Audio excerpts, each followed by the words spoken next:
Olá, seja bem-vindo ao programa Abre Cérebro TV, um programa de divulgação sobre neurociências. E nós estamos com nossa série voltado para acidente vascular cerebral.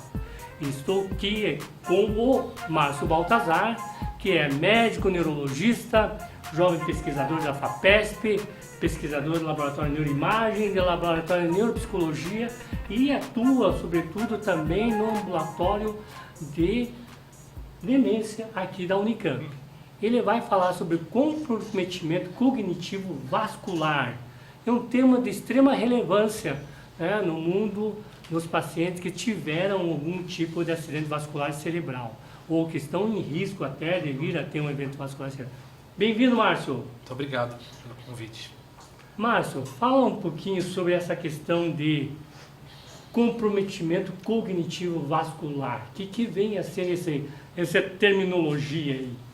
O nome parece complicado, né? Comprometimento cognitivo vascular, mas a ideia é simples, é ter algum problema da cognição. E o que é cognição? Memória, atenção, linguagem, capacidade de raciocínio, capacidade de tomar decisões, enfim, pós algum evento cerebrovascular. Tanto isquêmico, quando entope artérias, quanto hemorrágico, quando sangra no cérebro. Então, assim, a definição é simples e ao mesmo tempo ampla. A gente tem algum dado sobre quantos pacientes que depois do evento vascular vão evoluir com algum transtorno, algum comprometimento vascular?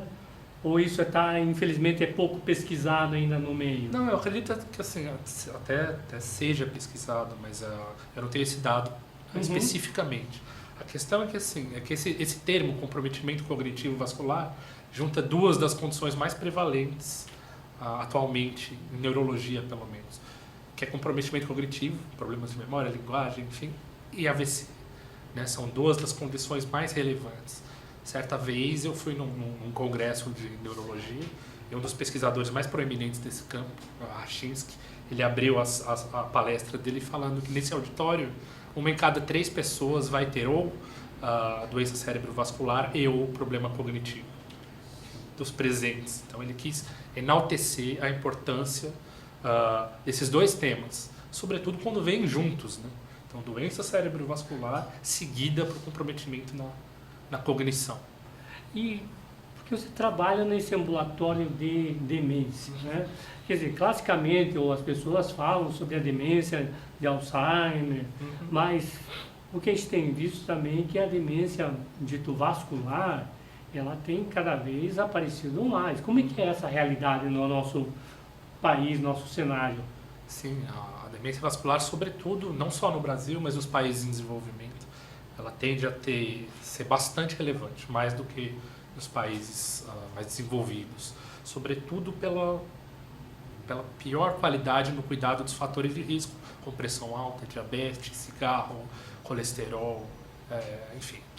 Então, a prevalência, a incidência de problema cerebrovascular levando a problema cognitivo é mais alta aqui do que em outros lugares. Mas uma coisa assim interessante, né? Porque a gente estava falando do envelhecer, né? O envelhecimento, quer dizer, a idade em si, ele é um fator de risco para essas ambas condições de realmente vir a ter um declínio cognitivo e vir até ter um risco de um evento vascular, um AVC. Né? E que você já até apontou esses fatores de riscos aí. Mas certamente a gente vê que existem pessoas que chegam na idade muito bem, sim, né? Sim, tal, e que, de certa maneira, conseguem preservar boa parte da memória. A que se deve isso, que você vê? Só para complementar a informação antes, a demência vascular é a segunda causa de demência mais prevalente depois da doença de Alzheimer. E ela é prevenível, né? Por isso é importante as ações de saúde pública no combate aos fatores de risco que eu já citei. Né? Desculpa, qual a nova pergunta? A pergunta é assim, olha, são tantas, né? A gente pode puxar um novo aqui, vamos puxar um novo aqui. Porque eu estava pensando que você estava falando do Alzheimer e da demência vascular. Quem chega bem.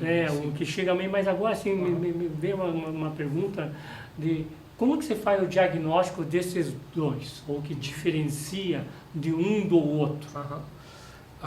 Antes, assim, só para diferenciar comprometimento cognitivo leve de demência, comprometimento cognitivo pós-AVC, a pessoa tem o problema de memória, pode ter, né, de memória, linguagem, atenção, etc., mas isso não limita a independência dela do ponto de vista mental. Quando a gente usa o termo de demência, ele tem esse comprometimento da memória, linguagem, atenção, ou né, algum desses, e isso limita a independência deles. Eu estou meio esquecido. Qual foi isso? Não, a questão é a seguinte: como que eu faço o diagnóstico, diferencial. dos dois, sim, né? sim. Diagnóstico diferencial do paciente que tem a demência de Alzheimer Sim. E que tem a demência dito vascular. Tá. Qual que é a diferença entre esses dois? Assim? Como eu disse, demência vascular é um termo muito amplo, engloba muita coisa. Então, assim, tem as que são inconfundíveis, como, por exemplo, a pessoa teve um AVC, paralisou um lado do corpo e depois começou a ficar com problema de linguagem, memória. Isso está evidente que é um problema cognitivo pós-AVC. Então, ele tem uma associação no tempo muito clara entre o evento vascular e a deterioração cognitiva.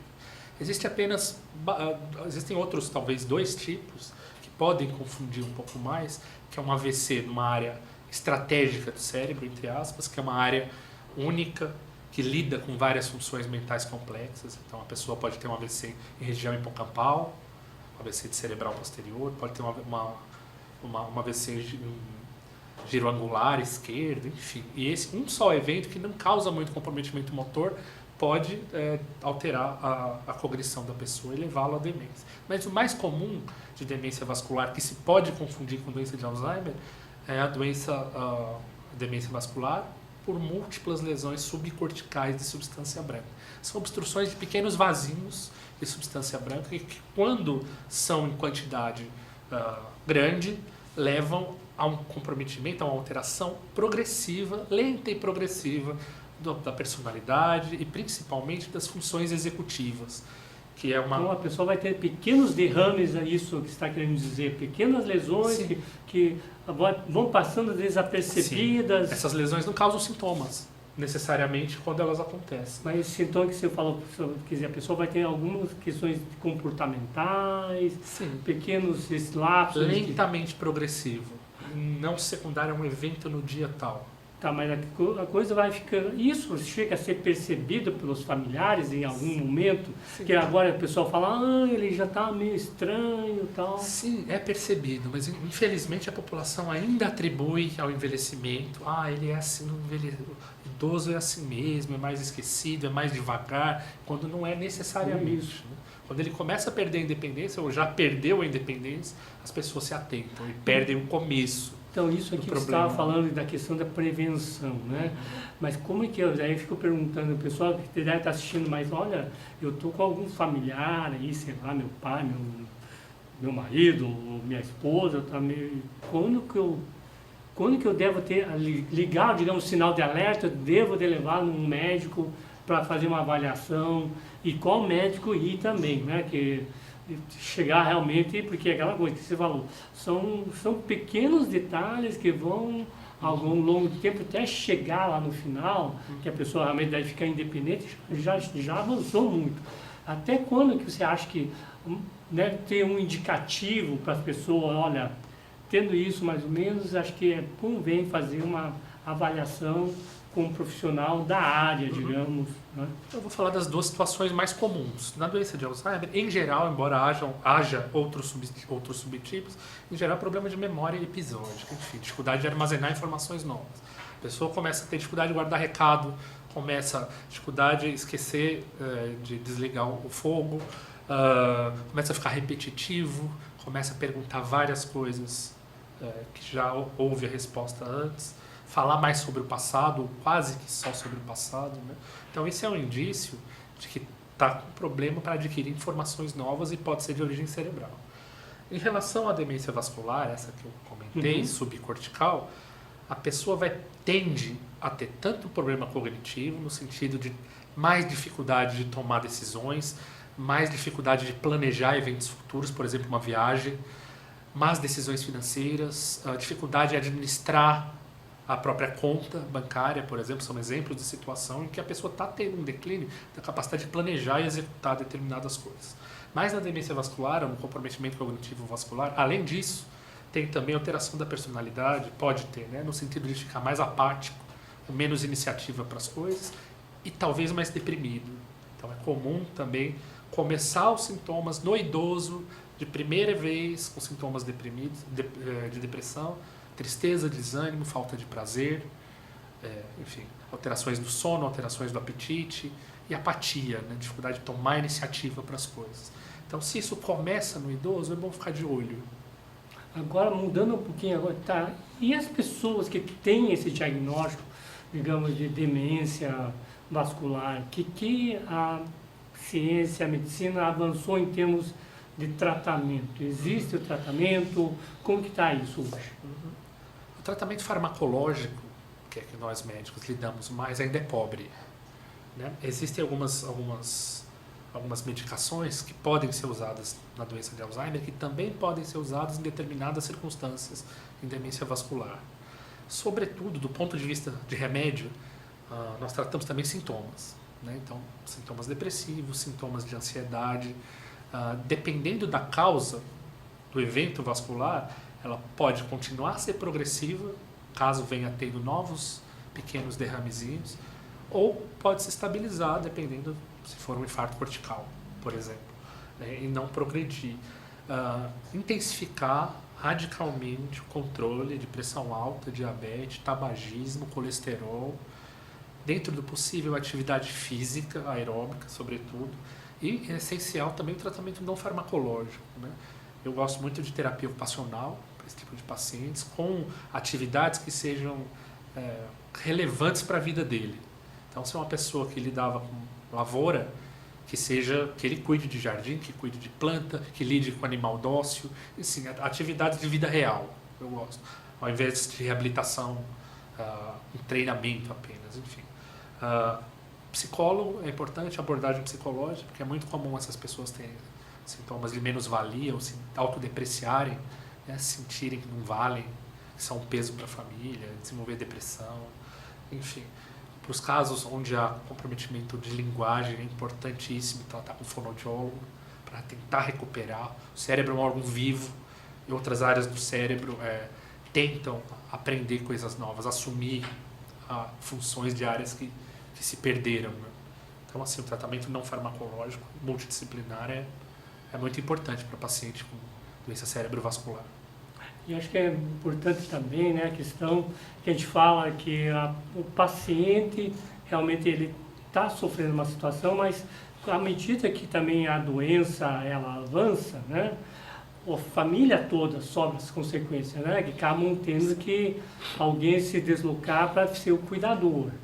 E não é fácil, né, você ver alguém da sua família que tinha uma identidade, tinha toda, digamos, uma questão de arcabouço, de uma história, né? E que aquela história simplesmente parece que está se desaparecendo ali. Exato.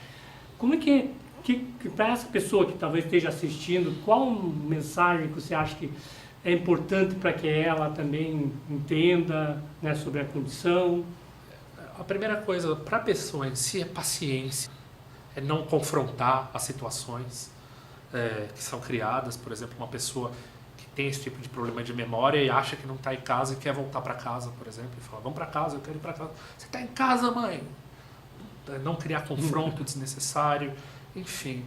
Mas existe uma série de coisas, de aprendizado, de cursos que essas pessoas cuidadoras, que invariavelmente ficam com depressão também, podem apresentar. Mas, sobretudo, eu estive refletindo outro dia isso sobre o contexto da saúde universal, que é o que o nosso país se propõe a fazer. As demências, incluindo as demências vasculares, são as únicas, uma das poucas, né, não sei se as únicas, em que quem precisa estar afastado do trabalho é quem mora junto, não só o paciente, porque ele precisa de alguém para cuidá-lo, né? Então, assim, essa pessoa não pode deixar de trabalhar, porque ela não vai ter, como é que vai ficar o sustento da casa, né? E a pessoa, o doente, não pode ficar sozinho em casa. Então, assim, e não há necessariamente um centro interdisciplinar onde essas pessoas possam passar o dia pensando em termos de saúde pública. A saúde pública cobre fisioterapia, terapia ocupacional, médico, isoladamente, mas no dia a dia, que a pessoa, quem precisa estar junto e tem que trabalhar, é muito complicado para o cuidador mudar a vida dele para poder melhorar a qualidade de vida de quem está doente. De fato, acho que impacta realmente essa qualidade de vida, ela acaba pegando todos, né? E realmente é um fato. Acho que o sistema de saúde, o nosso sistema, a nossa sociedade não está preparada para uma situação que nem essa, né? Quer dizer, nós já estamos enfrentando essa situação. Né, atualmente. O que acontece é que com o envelhecimento da população, cada vez mais nós vamos ter números, né, maiores de pessoas que vão ter déficit cognitivo, que vão ter AVC. Né? Então é um problema que, ao mesmo tempo, nós ganhamos em longevidade, não necessariamente em alguns aspectos a gente ganha em qualidade de saúde, né? Sobretudo essa é a situação que você está falando, paciente com AVC, déficit cognitivo, demência vascular, né? E quem deveria, digamos, estar recebendo um certo, não benefício, mas, digamos, entrar na equação de ser dispensado e para cuidar do ente querido, não acontece. E nenhum profissional para fazer isso, né? Também é outra, não tem um profissional Bom, que possa fazer nós isso. paramos no impasse aqui agora de políticas públicas, mas nós chegamos no final do nosso programa. Eu queria agradecer novamente o Márcio Baltazar por estar aqui falando sobre esse tema tão importante, né? Espero que você tenha, digamos, aproveitado um pouco. E claro, essa discussão não para aqui. Nós precisamos efetivamente trabalhar com as políticas públicas que efetivamente levam uma melhor saúde à população. É o AB Cérebro dando a informação a você. Até a próxima.